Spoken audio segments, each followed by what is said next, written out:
us what we're going to feel. I'm not telling you. Because you're in no position to dictate that. What was meant to be a critical meeting between allies to resolve a conflict roiling the globe dissolved into a shouting match in the Oval Office between U.S. President Donald Trump and Ukrainian President Volodymyr Zelensky.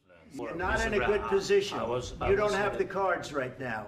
With us, you start having cards. Right now, you don't. You're playing cards.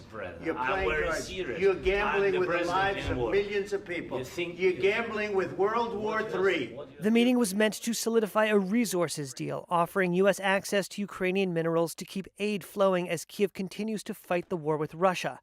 Western aid has been crucial to Ukraine's fight, but Trump has questioned U.S. support for Kyiv.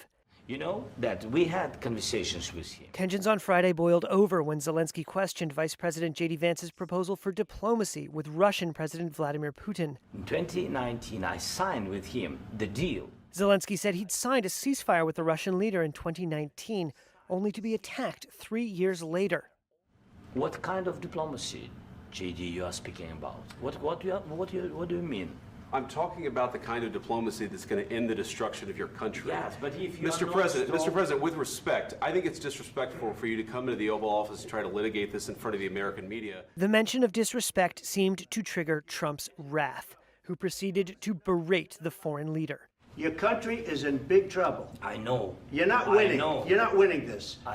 You have a damn good chance of coming out okay because of us. Mr. President, we are staying in our country, staying strong. The meeting really devolved, I think it's fair to say, into an argument. Reuters correspondent Jeff Mason said he'd never seen an episode like that in 16 years of covering the White House. Not something you would normally see in diplomacy. This also showed that the tensions that have been bubbling up between the two leaders in the last couple of weeks not only were below the surface but came above the surface. President Trump recently calling Zelensky a dictator, then sort of moving back from that a little bit yesterday when he was asked about it.